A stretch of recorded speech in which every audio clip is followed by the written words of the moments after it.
I'm Donna. And I'm Kerri. And we are Paranormal Chicks. Episode 104. And y'all, the world is on lockdown. Is it a movie? Is this MK Ultra? I feel like something. Operation Stapler?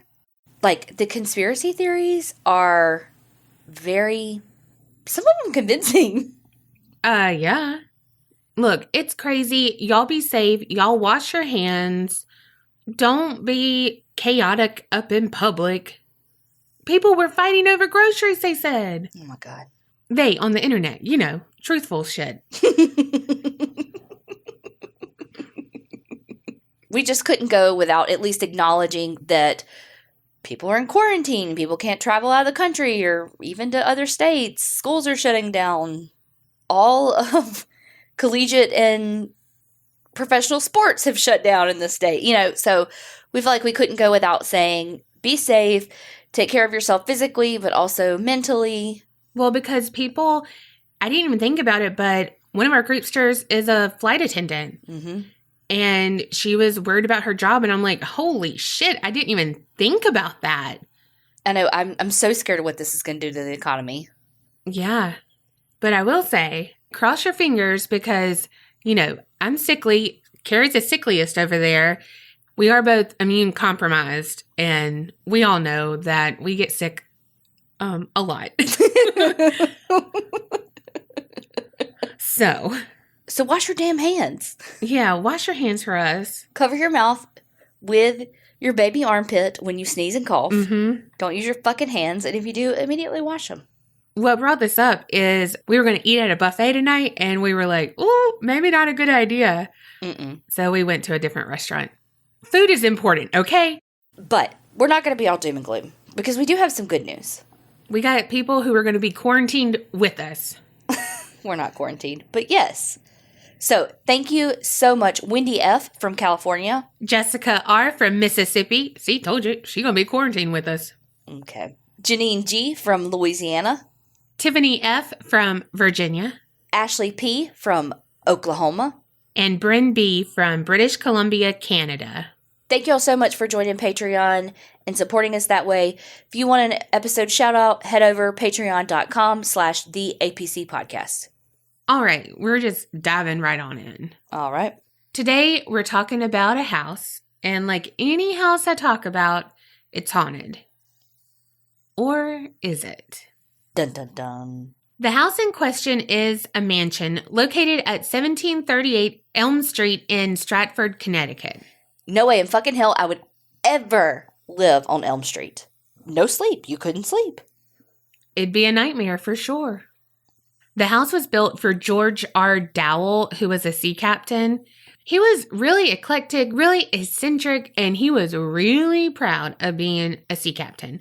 And he wanted this huge mansion's interior to resemble his clipper ship's interior. So the main hallway of the house was 70 feet long, 12 feet wide, and it had twin staircases that met each other at the second floor landing, so like Titanic. Mm-hmm. I was picturing Gone with the Wind. The house is total 3 stories, like it's gigantic. Well, soon enough, George retired. He sold the house to Reverend Eliakim Phelps in 1849. And this house was going to be used seasonally because Eliakim had a house in Philadelphia as well. Okay. Very, very shishi. Eliakim had recently married Sarah Nicholson, who was much younger than he was. He was 59, and I could not find her age. They had 2 things in common that I know of. They were both widows, and they both had children from the previous marriages. Sarah's kids were Anna, Henry, and another daughter. I feel so bad for that daughter, but I think she dies before they actually move into the house or something, and so her name just isn't in any of the stories I read. The other one. Mm-hmm. But Anna's 16, Henry's 11, and then the other daughter is 6. Oh, God. She's a baby. And his kids were already grown adults because, he old. He big daddy. Fucking Daddy Warbucks over there. Well, and then they had a son together who was around 3 when all of the stuff starts happening at this house. All in all, things were good. They were, picking up the pieces and living their lives after losing their loved ones, and they were all moving forward as a family. However, there was some talk that the household had some ups and downs. Sarah seemed to be ill a lot, which I'm like, why are you throwing shade at that? Some people might be immune compromised. Mm-hmm. People. We can't all have rock solid immune systems. Right.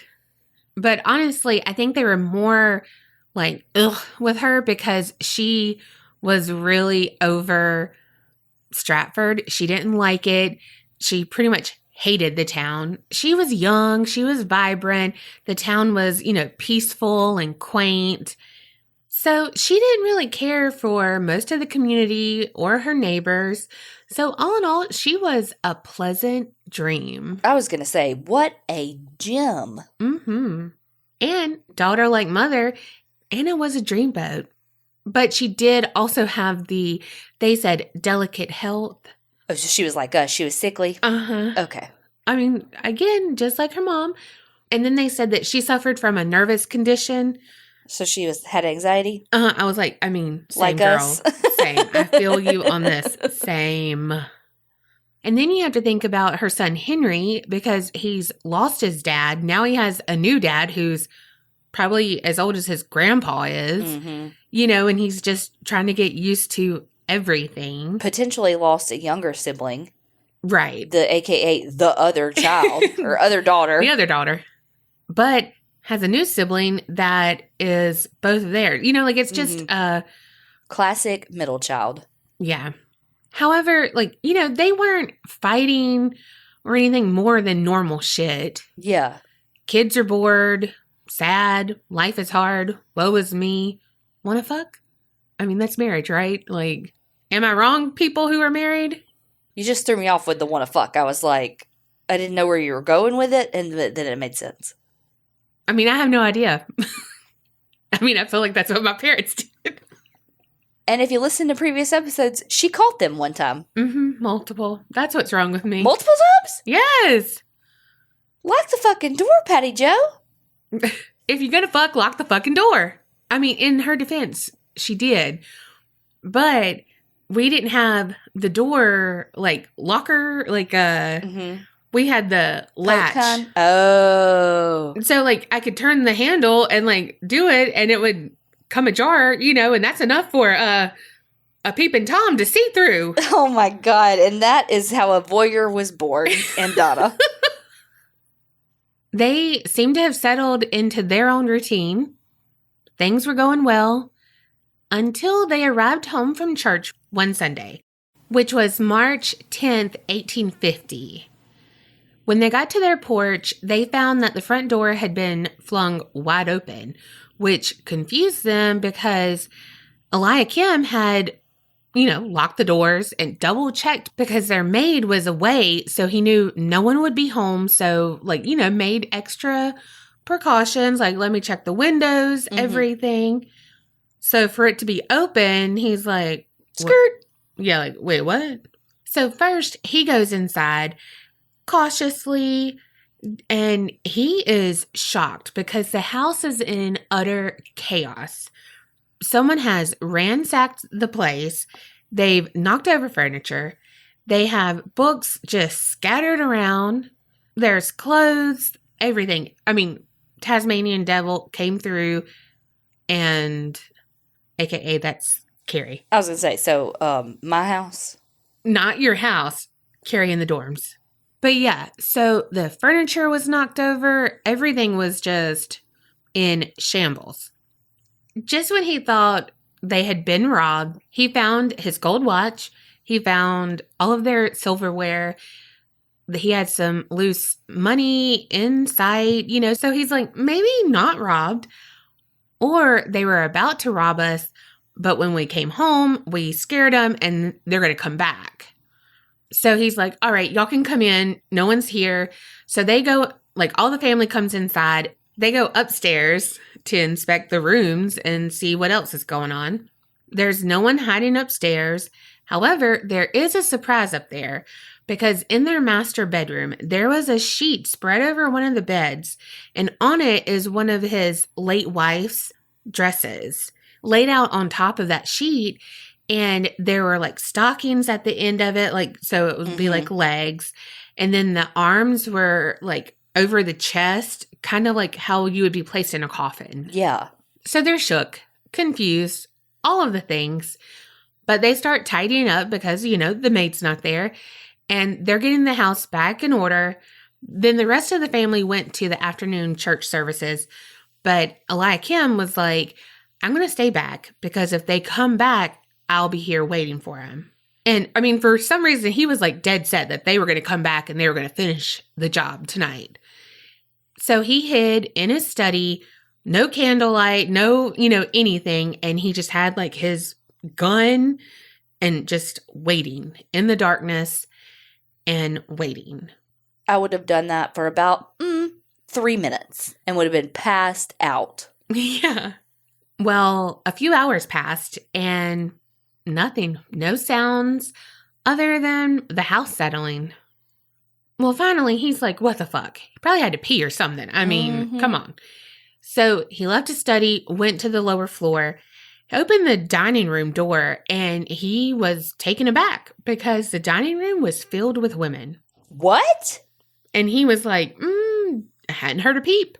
No doors, no talking, no footsteps, nothing. So how did all these women get up in here? And the women were all standing or kneeling silently. Some held Bibles. Others were like bowed to the floor in a deep prayer. And so he's just startled by this. But he started to look closer because he couldn't even see them breathing or hear them breathing. And turns out they were all dummies. What? Just really lifelike. They were made out of the family's clothing and other materials. What? Mm-hmm. And how it was set up, it looked like a parody of like a prayer meeting. And in total, it was 11 quote unquote women. And then over the next few months, these quote unquote mannequin women would nearly double in numbers to like 20 or more at different times, and they would just appear without warning, but would be so intricately fashioned, like very random. Very bizarre. Well, and from there, things just kept being bizarre. Objects began to be moved around. One day, an umbrella just basically Mary Poppins its way up in the air, traveled like 25 feet, and then just dropped. That could have been when. I don't know. But if it was like how I picture it, it was like on a hanger, not being used. And then it was like, pop goes the weasel. Right. And then cheerio, good friend, up and away. And soon, small objects like pens, spoons, knives, books, all kinds of things would just be like projectile launched from nowhere. Like no one was standing where these were being thrown from. And then it progressed to pillows and sheets and blankets being pulled off the bed, just yanked off the bed, and then like tossed in the air. Like a parachute? Almost. Like yeah. that, remember that game? Oh, loved it. Loved it too. This just kept continuing. And finally, Sarah was like, you have to contact someone. Like, this is not normal. And so he contacted a friend of his, Reverend John Mitchell, and he was a retired minister. He listened and he was like, it's a kid's playing tricks on you. Like, this is easy peasy lemon squeezy. So he's like, look, get the maid, let her take the kids away. Let's see if the activity continues. If it doesn't, there's your culprits right there. Yeah. So they're like, okay, that makes sense. Let's do it. Also, no kids. Okay, great. Bring out the wine. I was going to say, romantic weekend at home with no kids? Sign me up. However, what John Mitchell would see would be same kind of activity. objects being thrown through the air, but now the kids aren't there to blame it on. And then later, while he was still there, it was March 14th, they were having breakfast, and a potato just magically fell from out of nowhere and landed on the table. What? Yes, a potato. Carbs and Christ for breakfast. Hello. So apparently they wanted, hash browns for breakfast. I don't know. But throughout that day, 46 objects in total would appear and drop out of the air. Most of the items were from upstairs, like they would have to be brought down. Like, how did it just materialize and fall? So word got out, and a lot of people were like, you know what? It's all of them just seeking attention. It's trickery, whatever. And so Eliakim was like, no, come and see it. Like, this is legit. This is bizarro land here. Yeah. So they would stay, they would see some stuff, and some newspapers wrote articles. Well, finally, after reading some of those articles, Alston Phelps, who was Eliakim's son, he was like, this is ridiculous. So him and his uncle, Abner Phelps, journeyed down to see his father, to see for themselves. Alston was a professor at a theological seminary, and Abner was a well-known Boston doctor and a legislator. So they were very concrete thinkers, and no way that this could happen. Mm-hmm. And it's bringing shame to their family name. And, they're all well-to-do. It's all from a well-to-do family, and so they have to go to put a stop to this. And also they kind of side-eyed Eliakim because he married such a younger lady. Well, the first night there, they heard the loud pounding noise, and they were like, it's someone from the front door. Easy. Well, nobody was there. Exactly. So then they stood on both sides of the door. Literally, Alston on the outside, his uncle on the inside. And the loud knocking continued, but they had no way of, they're like, well, this doesn't make sense. So they wrote that off. It's a fluke, whatever. Okay. So then the second night, they were like, okay, that noise has to be coming from Anna's room. That's where it's coming from, not from the knocker downstairs. We were wrong. And, Anna is basically us, the nervous one. Anxious Anna. Yeah, that's a good one. So the closer they get to her room, the louder the banging is. And they're like, aha. So they burst into the room. They're like, we're going to catch that motherfucker. End act. But she wasn't doing it. So Alston later wrote, the young lady was in bed, covered up and out of reach of the door. We examined the panel and found dents where it had been struck. So I don't know if it was an old classic, hammer, hammer, hammer. And then they burst through the door and she was like, jump in, cover up, and, oh, I'm asleep. Yeah. I don't know. But it fooled these people who were so hoity-toity and were so concrete and so sure of themselves. So they ended up leaving, and they're like, well, okay, y'all might be truthful. There's no trickery. It's something that we can't explain. And the haunting kept happening, during the night. It would be rapping on the walls, knocking. There would be voices, screams. And then during the day, it would be the objects flying everywhere. Do you remember on Sword in the Stone when Merlin is packing up his... Yeah, and they're cleaning the kitchen too on that part.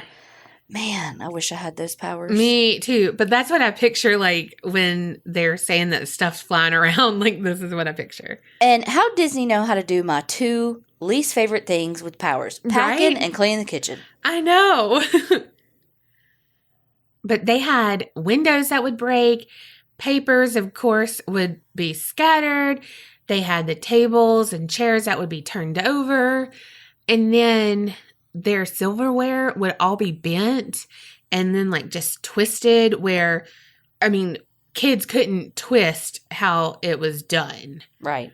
And of course, those posed dummies kept happening, like I mentioned. Author Joseph Citro, he said that one of the mannequins who were kneeling, it was wearing a dress belonging to Sarah. And it was so realistic that the youngest kid, their kid together, like came in and was like, shh, hey, be still. Ma's saying her prayers. And it wasn't her. Holy shit. Yeah. Here's what I want to know. When they would find all these mannequins set up, like, what would they do with them? They'd just be like, oh, okay, well, they'll be gone in a minute. We'll come back. Would they, like, take them to the trash? Would they, like... No, it was, like, all of their clothes and bedding and stuff being used. We'll take it off of them, and then what you do with the mannequin? No. Okay. So, picture it like your clothes, like your shirt that you have on right now. Uh-huh. And it's, like I'm in it. Yeah. Uh-huh. But it's like the bedding, your bedding is in it to make it look like a person's in it. Oh. So it's not a real mannequin. It's literally like hodgepodge together. Almost like a scarecrow, but with your stuff. Yeah. These people are dumb. I'm picturing fucking like the movie The Mannequin happening, and that shit looks real, and it's a fucking sheet. It's Beetlejuice. I mean, you're not wrong. What the fuck? Like, legitimately, that's dumb. Well, like I said, some of these, like the first one where he had like those 11 women. What? I'm just thinking this kid be like, oh, mama's saying her prayers. Okay, well, now that I know it's not real mannequins. Am I dumb? Was anybody else not understanding? No, probably you're not dumb. Well, that's to be determined. Well, soon it wasn't mannequins or fake mannequins or anything like that. Anna became the target, and so did her brother Henry. Oh. There was a reporter from the New York Sun, and he had come to examine the house, see if he could find anything, who the trickster was, all the things. Well, at one point, Anna, she like jerked her arm and she, was like, ow. And he felt like something you would do if you were pinched or, like that kind of reaction. Well, the reporter rolled back her sleeve to see so she couldn't do anything to her own arm or whatever. Like, let me see. And her arm had several red marks on her. That could have been there before she said ouch if she had a sleeve on. Could have been. Other times she was slapped by unseen hands, obviously. Not hands made by comforters, Kerri.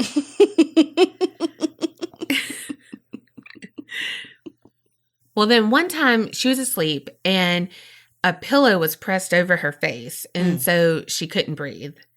Obviously, she survived. Spoiler alert. But then one time it happened again, and it was then tied around her neck. Oh, God. With tape, to try to keep it there. But she was able to, get it off finally. Well, let's talk about Henry, because he actually got it worse than Anna. He was beaten. He was pinched. He had lots of different marks left on his body.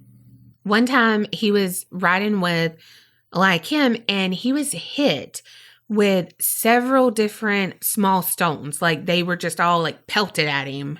And then people saw him being carried out of his bed by some invisible force and then just plopped on the floor. Ouch. Right? And then one time he was lifted so high in the air that his head brushed the ceiling of the room, but by nothing. So he's just levitating against the ceiling, anti-gravity, basically. I mean, levitating I get. Scarecrow quasi mannequins, I don't. Well, then one day they couldn't find him inside. And so they're screaming his name. Well, they found him outside, but he was tied up and suspended from a tree. Holy shit. Yeah, and he had no idea how he had gotten there.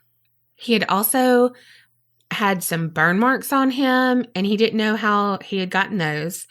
He was thrown into a cistern of water, and then his clothing was torn apart, just shredded in front of people, and not by him. Yeah.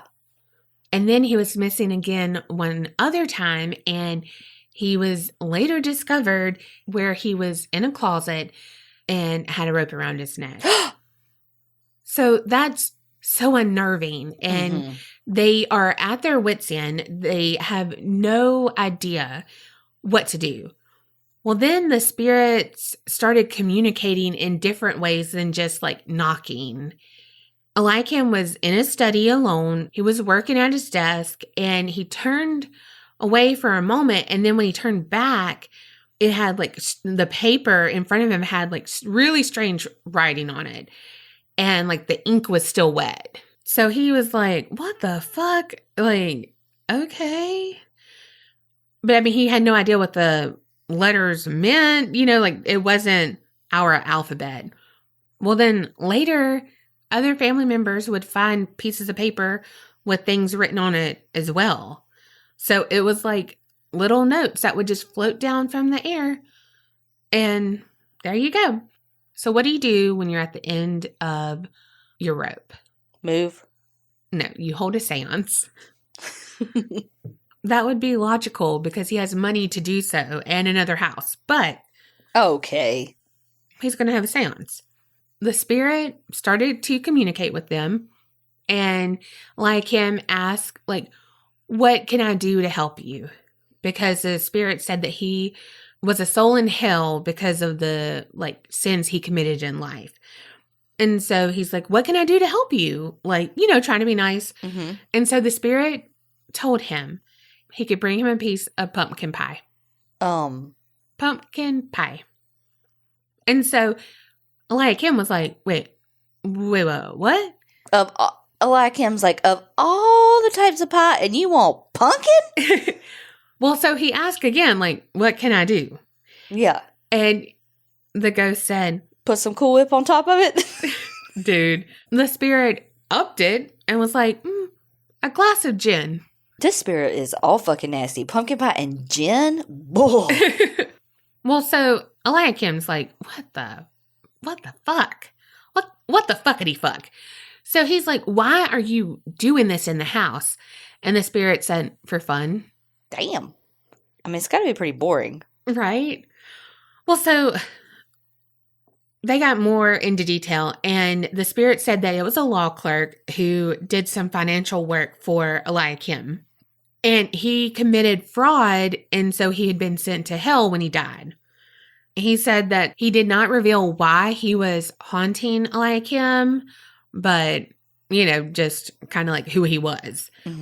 Well, so Eliakim made a visit to Philadelphia to the law firm that he was talking about, and there was a fraud that was committed, and it was like a man was like prosecuted, and he like was arrested, had a trial, like all, you know what I mean? It was like a legit thing. However, fraud is not a once in a lifetime kind of thing. Yeah. It happens. But the timeline adds up. Right. But after all of this, it was like 6 months of madness. They were like, you know what? We're going to move back to Philadelphia. It's seasonal anyway, so like, let's just do it and see how it goes. They would winter in Philadelphia and then see how it was for spring. Okay. So after the family had that discussion, Eliakim was in his office and a piece of paper floated down to his desk. And it basically said, like, when are y'all leaving? Damn. And so on a nearby pad, he wrote October 1st. And so that day, on October 1st, he had sent his wife and their kids back to Philadelphia. He stayed behind to get a few things tidied up, and then he was going to go with them. During this time, the house was quiet. Everything was fine. They spent the winter, and they actually spent the spring also in Philadelphia. And then in the summer, they returned to Stratford. And the house was calm, and for 8 years, they lived there in peace, like vacationing there, and everything was fine. What? Yeah, so how did this happen? Well, It was all a lie. well, a few days before all of this happened, like the beginning where Tasmanian Devil came through and wrecked the house, an old friend of Eliakim, he came into town and they were discussing spiritualism, which was huge in the 1850s, and it was just starting out, so people were super fascinated. And so they wanted to try a seance. Also, I should note that Eliakim was well known in religious circles, but because he did have an interest and a belief in mysticism and mesmerism, which is later known as hypnosis and stuff, Okay. he was known as like an unusual thinker. So he was on the fringe of the religious leaders, you know? Anyway, back to the seance. In replies to their questions, the men reported that there was some knocking and rapping sounds on the walls, but like they were like, it's not a success. I don't think it worked. Whatever. But what if they opened a portal because they really didn't know what they were doing? Yeah. So that's one theory. Well, but then what closed it so that it just stopped? Right. Well, then the next, townsfolk think that the family was haunted by a restless spirit of Goody Bassett, and she was a woman in 1651 who had been hanged because she was a witch, or allegedly a witch, and she was hanged near the property. However, like, there's really no ties to why she would do this with them. Like, who knows? Like, why them and all of that. And I think it's just like, oh, there's a town lore and it fits with this. So, yep, that's it. Yeah. Or the old poltergeist theory. That was what I thought. Yeah, because Anna's 16, Henry's 11, and Anna hated it there. She was always sick. Henry was going through lots of stuff. And so there's a spiritualist and psychic investigator named Andrew Jackson Davis. He said that it was started by something called vital radiations from the kids. And he said that it was like when their magnetism from each other was at its strongest, that objects would be attracted to them. And so when they were like this, they could radiate some kind of electricity, you know, and so that would propel the objects away from them. Okay. Again, it's like poltergeist. They don't know it. It's not them doing it. It's their hormones, emotions, all of that. So no one really knows why it happened. But like I said, for 8 years, it was fine. They sold it. It passed through different owners. And then it became a nursing home. And that was in like the 1970s. And staffs and residents said that they would hear strange noises and have weird experiences. And they really always felt someone watching them, and their alarms would always go off, like their emergency alarms, for no reason. Ed and Lorraine Warren was also called to investigate, but they, like, I don't know what happened. I mean, obviously it didn't make it into like a movie or anything, so it wasn't that big. No one was ever really able to figure out what was going on in the house, what caused it. And a short time later, the house, which was a nursing home at that time, was partially destroyed by a fire. And then, like, it was vandalized and ran down, and then eventually it was just demolished completely. And so still no more activity after that first? Nope, I guess not on the grounds or anything. I think it's like a parking lot now, so, you know. So that's just it? That's just it. Just a little bit of time dealing with a quasi sort of maybe kind of poltergeist. Right. Leave, come back, and everything's fine? Right. I don't know. I really thought when you said it was a nursing home after that you were going to say like the activity increased and all of that just with like the amount of death occurring, you know? Oh, yeah. No. So it's just odd. I don't know, like, I don't know what happened. I don't like not knowing things. Me either. Do you think it was real? Do you even have to ask me that? Their mannequins were made of bedding and clothes. No, I don't think it was real. Oh my God. You're so funny. These people thought this person thought that was their mama. Dumb. If their face is covered, and I could see something like that. Have you not seen the scary movies when you're like, what is that right over there? And it looks like a person, and it's like nothing. Like sheets. Now, you know, when I had Skeletor standing right by my front door because I was too lazy to bring him past there, when we would see him out of the corner of our eye, we'd just get scared, but I didn't think it was like a person. Like, I thought it was a person, but I didn't think it was like a specific person. Oh my God. That kid, Because you're a fucking adult and this is your house. You're not a kid who's 3 years old. oh, I didn't know it was the 3-year-old. I thought it was a teenager. There's so many names I couldn't keep up. Well, even if it was a teenager, you're 34 fucking years old. Man, yeah, my eyesight's worse. Ma'am, do I have to go back to when me and you went out of my room with a tripod? And you're like, stay behind me. Call 911 if we need help. Over, like, just some noise, but we were scared out of our minds. We legit were like an episode of Scooby-Doo. Yes. Well, I still think this story's fake. What do y'all think? Also, you know, like, when you have piles of clothes up on a chair? Oh, yeah, no, that's fucking legit. You saw that meme? That's what I'm saying, though. Like, it's not like they had fucking lights galore back in 18 whatever. Touche. Still dumb. I don't really think it was real either, but I am.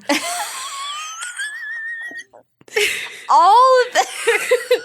But you're caught up on the wrong thing.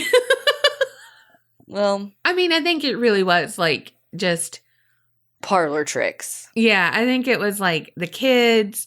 And maybe even the parents a little bit too, because if they had like reporters coming in and all this, like they're getting publicity. Yeah.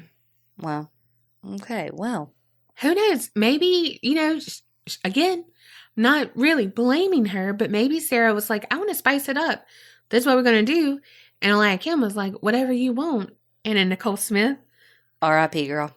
But you know what I mean? Like, whatever baby wants, baby gets. True. What kind of role play y'all do? Incubus and succubus? Teach me how.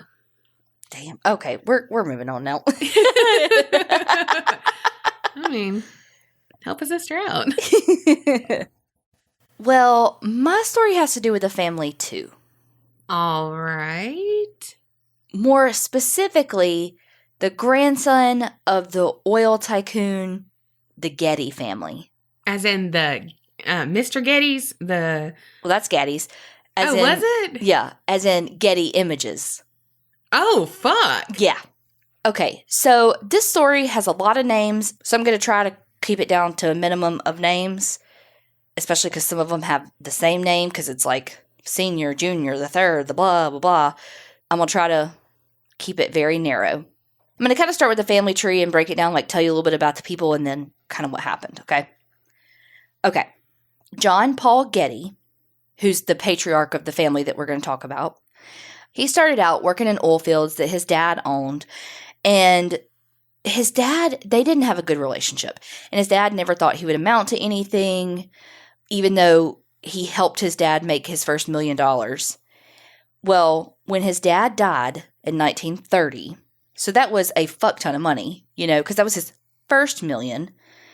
Well, when he died, he only left his son, the patriarch of the family to come, $500,000 because he was like, you've been married 5 times. Fuck you. This is all you get. So John Paul Getty was like, well, you know what? Fuck him. I'm going to make something of myself. And he did. He ended up buying some land in like Saudi Arabia and Kuwait.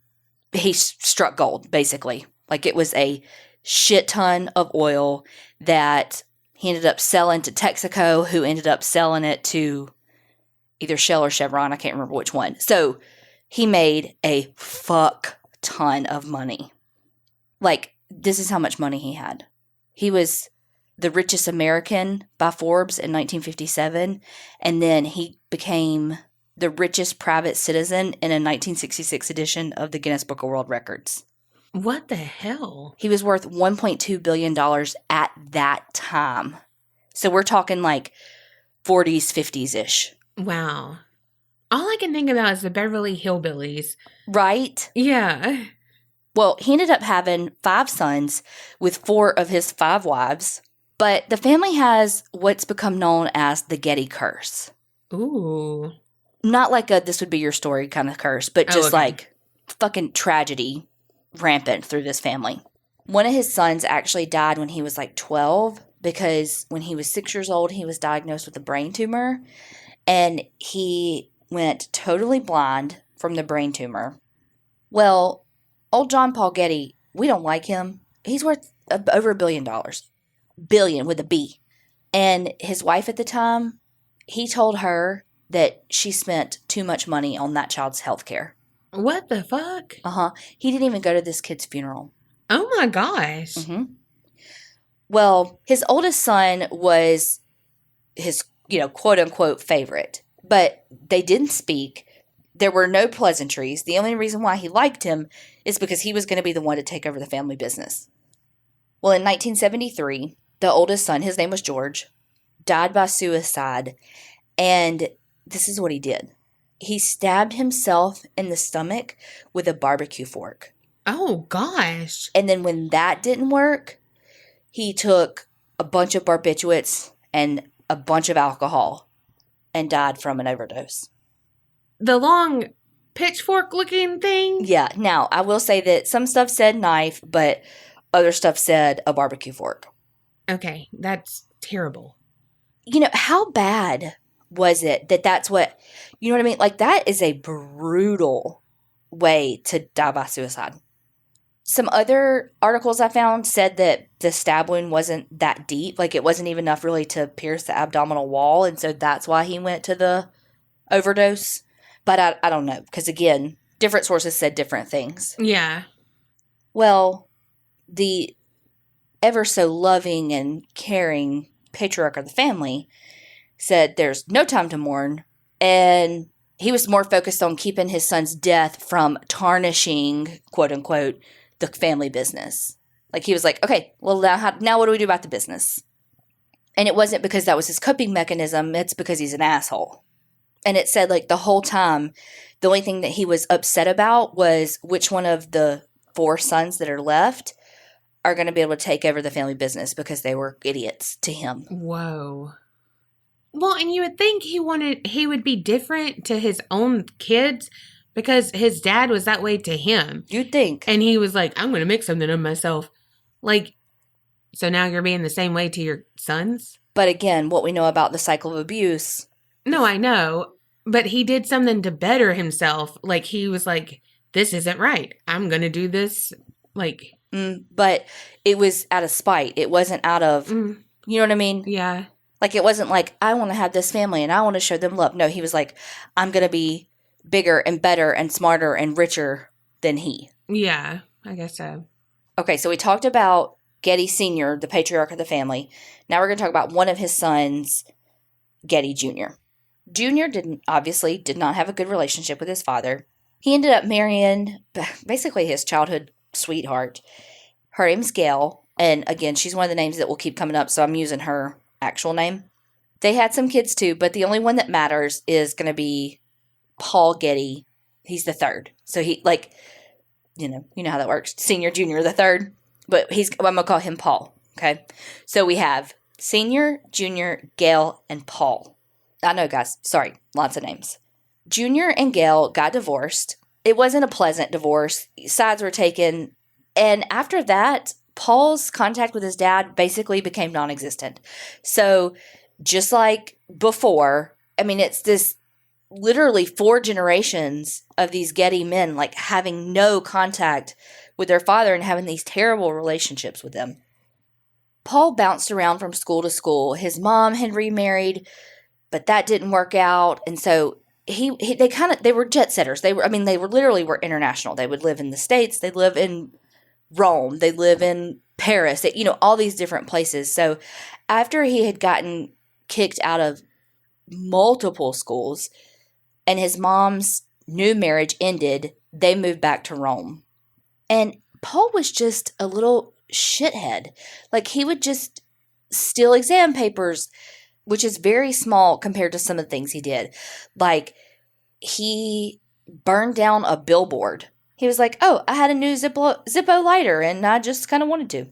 What kind of billboard was it? I don't know. That a Zippo lighter just... Well, I don't think billboard like you're thinking. Oh. I don't think like, advertise here. I don't think one of those. Oh, well, what the fuck Well, is it's Rome. They don't have that kind of shit in Rome, I feel like. Oh. I feel like it's not as commercial as us. Okay. And of Getty Sr.'s 15 grandkids, Paul was his favorite. I mean, that's not saying much. He still probably only saw him maybe 6 or 7 times in his, before his teenage years. And it was all like very formal. Go to dinner, have the butlers and the things, like it was never like what you think of like a grandpa sitting in the floor playing with, you know what I mean? So favorite is, I use that term loosely. Because Paul was an asshat just like him. True. Remember how I said, Paul didn't really talk to his dad. He lived with his mom, and his dad was off living his best life. But his, I guess, best life, it included a lot of substance abuse. Oh, no. And so he had remarried, and it's said that they were each drinking a bottle of whiskey a day and a gram of heroin a day. Oh, my gosh. And that one of his dad's girlfriends taught Paul how to snort cocaine when he was 14. Yes. So Paul... How do they survive on the day-to-day? I don't know. Because, like, my stomach hates me when I wake up in the morning. Mm-hmm. And I'm like, I've done nothing. Like, I drink water and I'm like, oh, God. They are doing... I know. All the things. And they're probably like, man, I got, you know what I mean? I know. I don't know. Like, I got to take a probiotic. If I miss it, I know. Like, you know what I mean? Like, oh, I know. Like, the thought of that much alcohol, like, I can't, my brain, okay, take the drugs out of it because my brain cannot process that. Right. That much alcohol in a week. Right. Like, No. One, my skin would, the alcohol would be seeping out of it. Well, I'm sure it is theirs too. Well, they're like wealthy enough that they can go to the spa.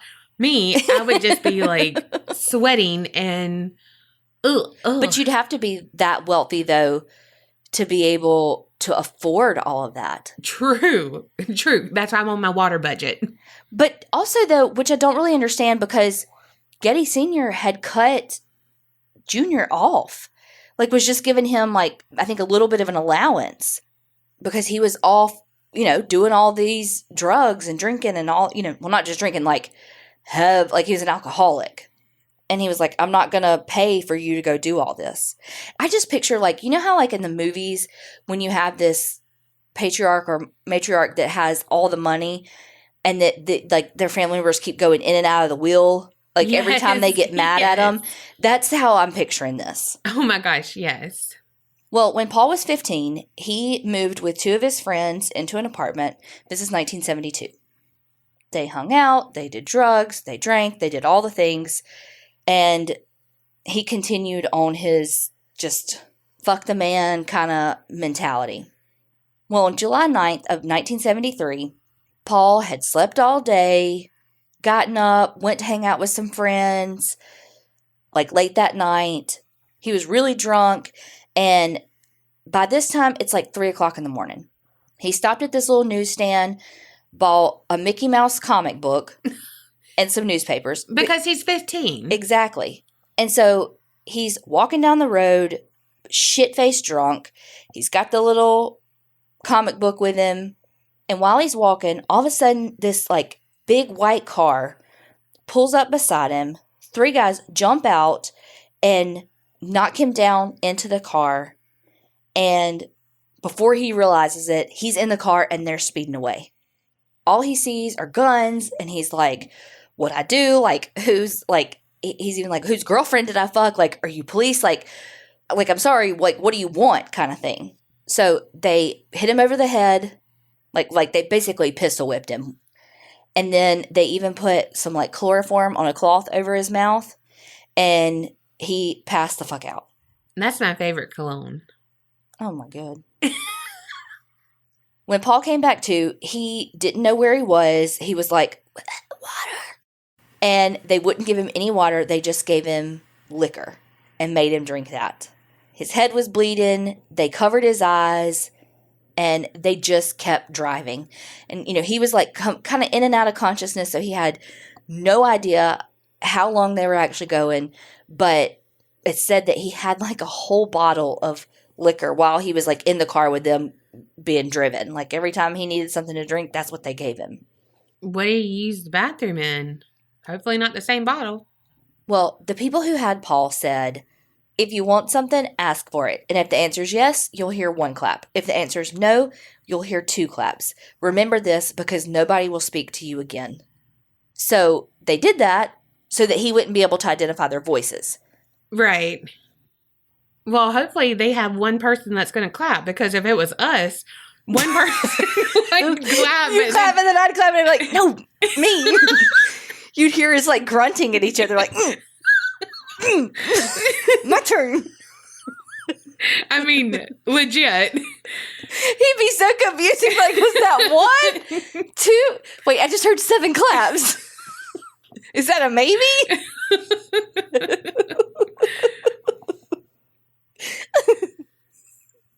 That's so fucking true. No, we'd go, was it once for yes? No. We told him twice for yes. Like once for yes. The kidnappers took him out of the car, like carried him like a sack of potatoes out of the car. So they would carry him for a little while and then sit him down. Hang out there for a little while, then they'd carry him a little further. So he, after all that long drive and then being schlepped out into wherever he's going, he didn't have a clue where he is. Well, so that day turns into a second day. Oh, shit. And on the second day, they gave him some coffee, some cognac, and he, just like the day before, basically stays drunk the whole day. They gave him food, so he had pasta, and the pasta was warm. And so, that kind of indicates like, okay, well, he's not maybe out in like the woods where nothing's around. Right. I just thought, spoiler alert, it was Chef Boyardee, and he just, was like, tastes just like my grandma's, but it's like, from a can.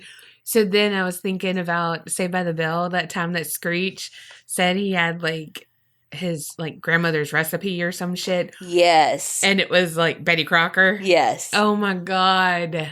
I love that episode because they had like a whole conveyor belt and shit that they were going to start doing. Mm-hmm. About 4 or 5 days later, he was taken on a walk again, and like he had to walk down this hill and all these different places, and they eventually like bent him over this fountain and let him drink some water, and one of them like ripped his blindfold off, and so he could see a little bit, but all he could see was like a little hut, and he saw that there were 5 men with him, but all the men had masks. And one of the guys told him, listen, you're going to be here for a long time. Don't do anything stupid. Ask for what you want. We'll try to get it for you. Don't blame us. We're hired men. And he's 16 at this time? Mm-hmm. Well, about this time, his mom, Gail, is like, where's Paul? She hadn't heard from him. Been a few days. So she calls his roommates and she's like, hey, have y'all seen Paul? What's going on? Where is he? They're like, no, we haven't seen him. So she's just getting more worried and more worried. And then after about 10 days, Gail gets a phone call. And it's the kidnappers saying that they want $17 million. $17 million? Uh-huh. So, of course, the whole, don't call the police, yada, yada, yada. Right. So she does what anybody would do. She calls her dad. She's like, help, what do I do? And he's like, you call the police. So she calls the police, gets them involved, and they're like, he's probably not really kidnapped. Because remember how I told you he was just such a shit starter? Yeah. And like he was well known to the police and all of that. And so they're just like, I don't know. Well, it's also said that he had made jokes before about saying that he was going to stage his own kidnapping to get money from his grandfather. Mm. because his mom was just living off of alimony from the dad, which was really, I think, paid by the grandpa because the dad didn't have any money either because he had been cut off. Right. So the police just weren't having it. They were like, he probably ran away. He'll show up kind of thing. He's probably faking, and once he doesn't get the money, he'll come back. Well, Gail's taking it very seriously, and she asks Getty Jr., like, your son has been kidnapped. Like, I need the money. And he's like, well, I don't fucking have any money because he's been cut off. He's like, sorry, I don't have it. Well, she is just pushing and pushing and pushing for help. It's like nobody will help her.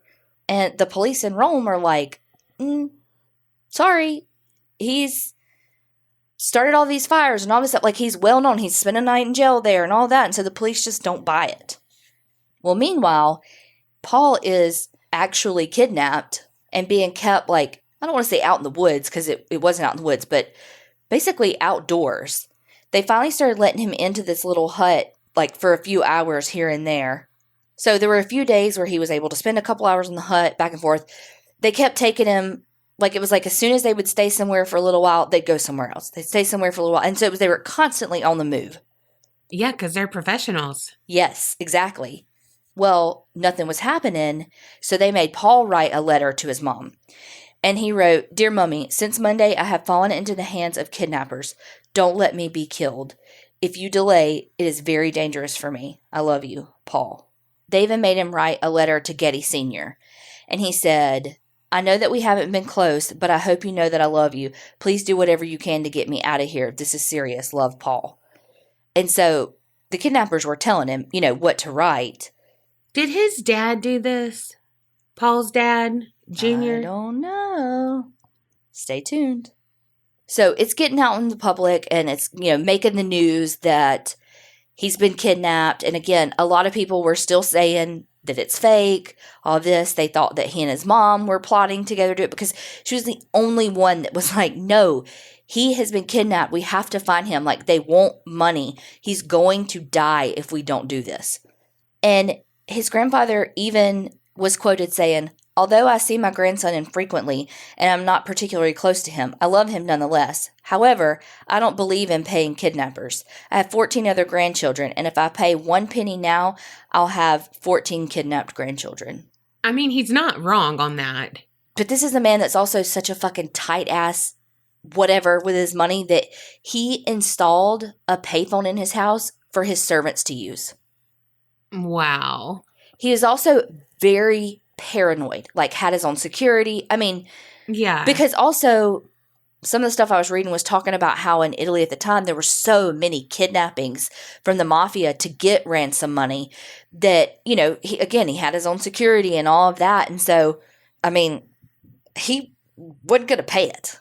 For sure not, because he is a dick. But, he is right when he has 14 other people. Yeah. Well, one thing said, though, that he made so much money that he made the ransom money in 1 day. Oh, shit. Never mind then. Okay. Yeah. And I mean, if your child or grandson was kidnapped, you'd sell your house to get them back. Well, I feel like if you were rich and you really did love, if you were actually a decent human, you would do things like under the table and stuff so they wouldn't know that you're doing it. Because he's right. If he does pay it outright, okay, I'll pay the $17 million, then that is here, kidnap all of these people, put all of my family in danger. Yes. So it would be all underneath the table, but he's a terrible human being and we hate him. So Gail gets an attorney because she's like, I don't fucking know what to do. She's getting bashed in the media because people are saying that she's part of this kidnapping plot to get Bless money. Her heart. So when she gets a call back, she's like, look, you fucking call my attorney. If this is real, call him, set this shit up. The attorney gets his first call and they say, this is a kidnapping.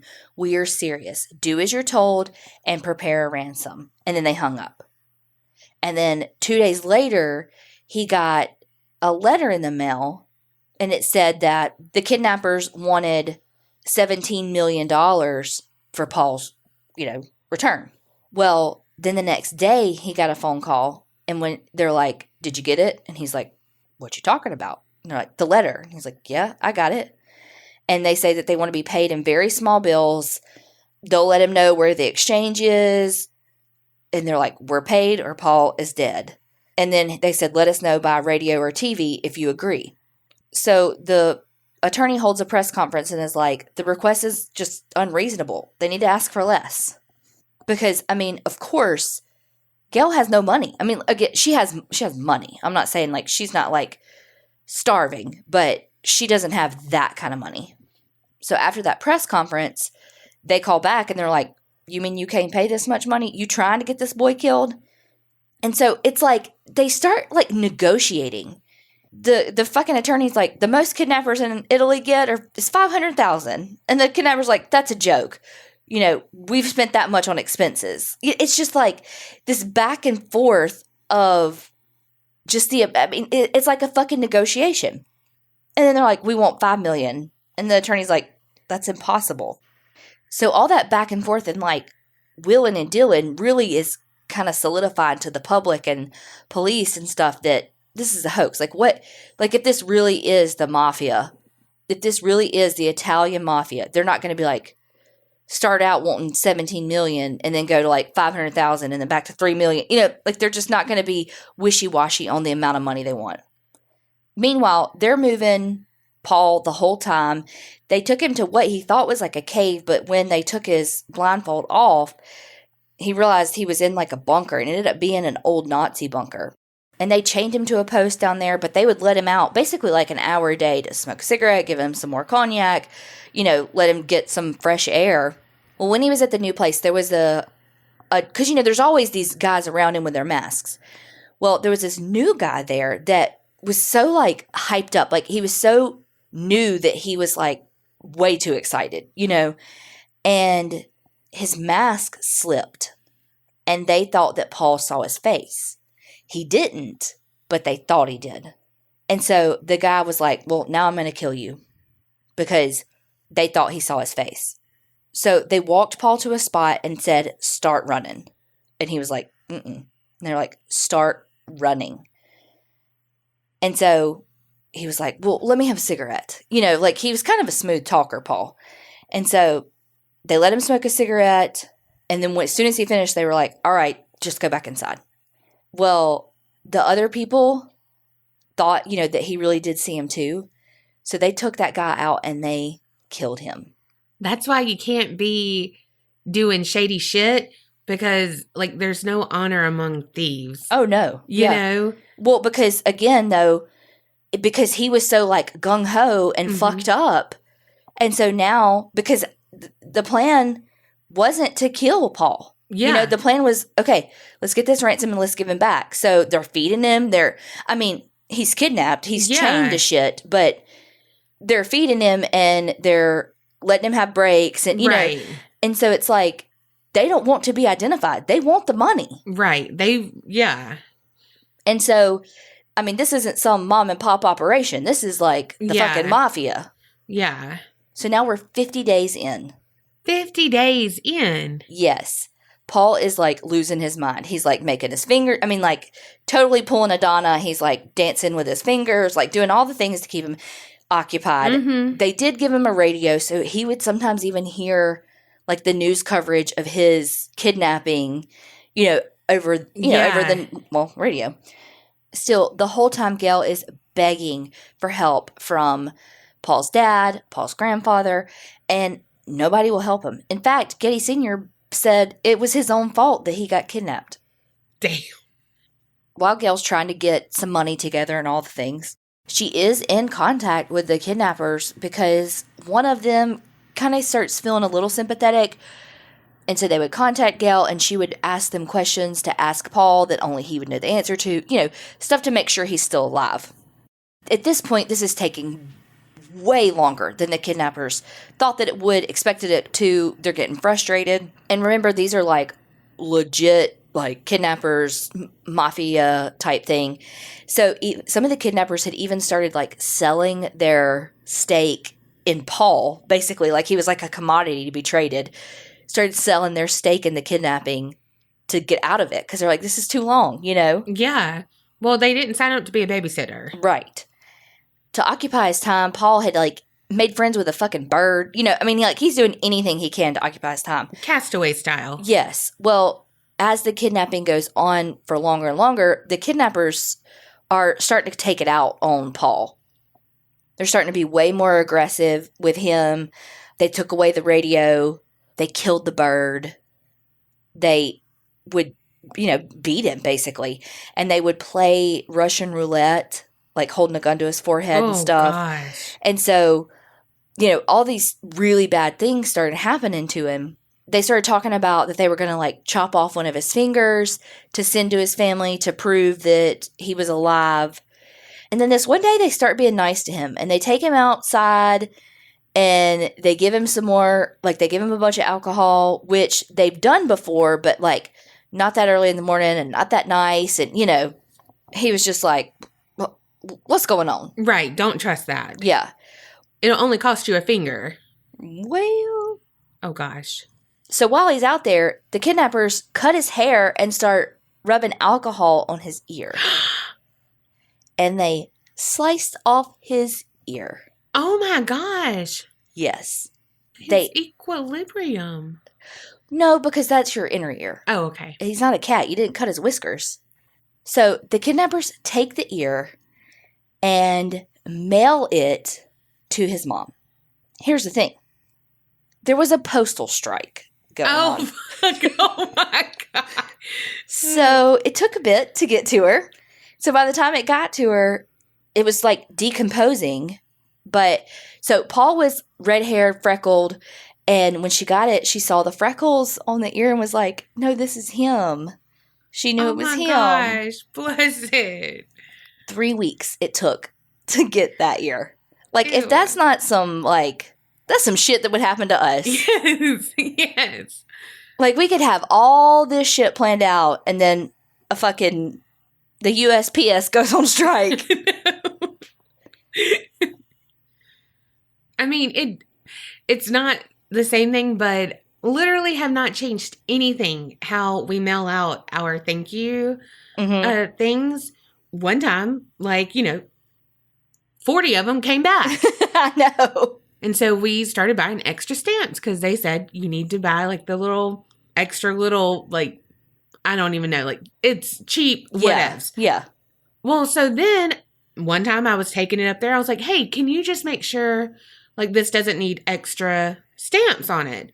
And they were like, no, this is fine. Like, did a test, did another test. And I'm like, so if it comes back, I can just say it was fine. And they're like, yeah. It came back. Mm-hmm. A lot of them. But now I'm not doing the extra stamps and they're getting there. Don't make no damn sense. It doesn't. Like, what happened? Someone was like, poisoned the water hole. Yes. Someone was like, oh, this looks joyful. Can't get it. Denied. Fucking Scrooge in the damn. Right? After Gail got his ear, she was finally able to convince everybody, like, you see, this is not fake. So they were finally able to convince Getty Sr. to pay the ransom. But this is what he agreed to pay. He agreed to pay $2.2 million because that's the amount that was tax deductible. What the hell? Yes. Then. Damn. Yes. Savage. Yeah. It gets worse. Then he said, I'll loan Getty Jr. the other $1 million, but he's going to pay this back to me with a 4% interest. Oh my God. That is savage. Like that. Fuck. Damn. This is why was a multi-billionaire. Yeah. And I buy store brand toilet paper. Right? Same. Yeah. But this is why we have friends, and he True. has to buy his friends. True. Well, he doesn't buy friends. Well, he didn't buy friends. He wouldn't waste money, so. But he has his servants. Mm-hmm. Which, for him, are servants. You know what I mean? Like, not. Oh, gosh. Okay. Then have to use a payphone. Hello, Bill and Ted's Excellent Adventure. Mm-hmm. After Gail gets the money, she is given the dumbest instructions on the planet to take them the money. She has to drive a car with a suitcase on the roof rack like, I'm making this number up, but like a specific kilometers from Naples. So like 7 kilometers from Naples, where a person is going to throw a piece of gravel at her window, telling her that she needs to stop there. Wow. Mm-hmm. What if that person has to pee and then they miss her? You better hold your bladder. Right? I don't know why I'm obsessed with peeing this episode. So, one thing I forgot to say too about the ransom was that in order to get Getty Jr. to agree to pay the $1 million, he was like, you have to give me, like, sign over full custody of the rest, their other kids, sign over full custody of the kids to me right now, and I'll give you the $1 million to get Paul back. So she was like, okay, I mean, anything to get him back. Like, he can have full custody, but I can still see him at least, and at least we're saving our child's life. Yeah. So all of that, she's like trying, because they even brought in this like American CIA, like retired guy to do the negotiations with the kidnappers and stuff. He's the one that got it down to the 3.2 million. And there's all the things happening, right? And so again, you have Getty Jr. being like, sign over the custody of the kids to me and I'll give you the last meal. She's like, okay, just give it to me, Meanwhile, he didn't want the kids the whole time. Wow. Yeah. So now we're flashing to like what's happening with Paul during this time. So like this is all happening in the background. They're trying to get the money and all. They get the money delivered to the kidnappers. And so now the kidnappers have the money and they tell Paul, we've got the money, but we can't let you go today because it was Sunday and there was a gas shortage in Italy. And so no one was allowed to drive on Sunday. Literally the worst time to have a kidnapping. Well, one, they didn't plan, to be a whole fucking 4 months. Exactly. So the next day, they took him in a car off into the thing. They basically just dropped him off. And he wasn't where, like, they told his family he was going to be to pick him up. And so remember, he had gotten his ear chopped off, right? So he's got, like, this bloody gauze. He was starting to get infected. They were giving him penicillin and stuff, too. They were trying to keep him alive. Well, they gave him so much penicillin that he actually became allergic to it. Oh, my gosh. So he's kind of infected in the ear. He's got this bloody gauze, bandaged, all the things. And so he's, like, walking, trying to find someone to help him. And he, like, flags this person down, and they're like, oh, nope, when they see his gauze. Right. But they actually went up, like, they found a police officer and was like, hey, there's this guy back there with a thing. Something's happening. And so the police came and found him, and he was reunited with his family. Wow. So he was gone for, like, 5 months. He was changed after that. Yeah. Well, here's one of the kickers about Getty fucking Sr. Gail had convinced Paul to call Sr. and say thank you for the ransom money. They fought about it, and he's finally like, fine, I'll fucking call. Senior wouldn't come to the phone. Whoa. Oh my gosh. Is that not the ultimate fuck you? But for no reason. Right.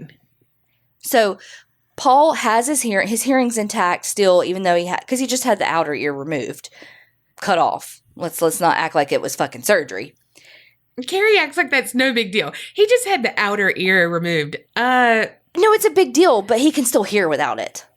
Well, when he was 18, he ended up, like, meeting this girl, marrying her. Well, guess what? Because he got married before he was 22, he essentially, like, kicked himself out of the will. Because there was like a disclaimer. No, that's not the word I'm looking for. Caveat, something. Clause. A clause, yeah, that. In Senior's trust that said if you got married before the age of 22, you lost your inheritance. Fuck.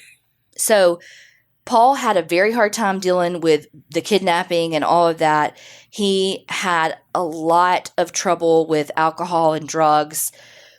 It was like he couldn't cope. He had no money. His dad had no money because Senior in his will left Junior $500 and then left, like I said, Paul nothing. I want to know if he paid his dad back, though, if Junior paid Senior back with the 4% interest on that $1 million. I'm sure. 8 years after he had been kidnapped, like I said, dealing with drugs and alcohol, He was trying to get sober. He was on methadone, and he ended up having liver failure, which they think may have been from the methadone. And he had a stroke, and he was like 5 days in a coma. He had a severe anoxic brain injury, and it left him quadriplegic, unable to speak, but he was cognitively intact. So his mom can't afford to take care of him. He needs, needs all like around the clock care. I mean, he's quadriplegic. And she could not get Getty Jr. to help with his medical bills. So they actually ended up suing his dad to help pay for the medical bills, like to provide him around the clock care. And his dad was like, he got himself into this mess, like doing the drugs and stuff. Like, I don't want to help him. So they went to court, and a judge basically said, shame on you. Yes. You're helping. And so he had to pay for them to, like, the mom, because the mom, like, redid her house. The mom is the only one that loved and supported him in every possible way. He would be dead. He'd have been dead from the start if she hadn't have fought for that ransom. And then, because nobody even believed he was kidnapped. Right. And then once he had this life-altering brain injury, she was the only one that was helping him. I mean, literally helping him bathe and get dressed, and she needed help. And so his dad didn't even have the decency to help with that. A judge had to make him do it, and basically said in court, like, shame on you. You're a piece of shit. And Paul lived until 2011. He was 54 when he died from illness. Like, after, he lived after the stroke for a long time. So do we know who kidnapped, like why he was kidnapped? So it was the mafia. And they ended up finding 5 people that they were like, okay, these people we know are associated with the kidnapping. Only 2 of them were convicted for the kidnapping. The rest, they got them on like smaller drug charges. But in court, he didn't even recognize any of them because they had worn masks the whole time and didn't talk. Yeah. Damn. So it's just such a tragic end to a tragic life, and the Getty curse. Wow. Money cannot buy happiness. It can make it a lot more comfortable. It sure can. Well, you know what? If you're going to be a miserable person, it doesn't matter how much money you're going to have. Oh, absolutely. You know what I mean? Like, nothing, it's not going to make you more charitable. It's not going to make you more kind. Yeah, nothing like that. You can, and you can have a family all day long, and because that's the thing too, is that, there are people who have a lot of money, who have kids that love them and don't take advantage of them. And you know what I mean? So it's all in how you're raised, and, people, it's innate for us to love. Yeah. We have to be taught to hate. That's so sad. And Paul was this like playboy who was well known in Rome and all the places. He would have all the paparazzi around him nowadays. Everybody would always know what he was doing. He'd be on the cover of everything. Yeah. And so it was big news when they were like, no, he's kidnapped. And, so it was like National Enquirer type stuff, Yeah. Wow. Isn't that crazy? That fucking Getty Sr. was savage. He really was. Like, just when you think, like, dang, he's savage. He's making them, he's only paying what's tax deductible. Oh, man, 4%. And then he only left him $500 in the will? Shit. And because he got married at 18, he got cut out. Mm-hmm. Like, he found love in a hopeless place. He almost died. He was kidnapped. You got to live life to the fullest. You don't ever know when you're going to get kidnapped again. Right? Just like you said, you paid them. So they should be coming out the woodworks. That was a trip. Like, I'm glad he survived. Oh, yeah. And he had some reconstructive surgery to fix the ear. And that Kerri's so blasé about. It was just the outer ear. It's fine. It's fine. Well, I know, you're a medical person. It's fine. No, I'm like... No, you are. And so you're like, it's fine. He still has the ability. And I'm like, but his ear. Well, I mean, I was 27 before my ears got pierced, y'all. Yeah, but you're really weird about needles and He pain. probably was too. I mean, I guess it could have been. We don't know, though. So both of our stories had wealthy families. Mm-hmm. Both of ours had people who did not believe what was going on. True. Mine actually happened. Yours, probably not. Or it was just some fucking parlor tricks. And they both had teenagers who were, like... Troubled, but, like, I'm going to put quotes, typical teenagers. Paul was privileged in a lot of ways, you know, with jet setting and all that. But so were they, like, you know, because they were both wealthy. But how, like, Anna and her mom, who was basically a teenager because she was so much younger, they didn't like the town, you know, all of that. They wanted more whatever. So did Paul. Well, and all those schools and stuff that he had been kicked out of, they were all, like, boarding school, like, fancy schmancy schools. So it's weird, and we did not plan that. Family's hard. Money can't make you happy. It makes it easier, unless it doesn't. And it doesn't when it's a 4% interest. Because you know how much fucking interest that probably was back then? You don't, because you don't like math. I don't either, though. Same, but I know that's cheaper than what my credit card bill is.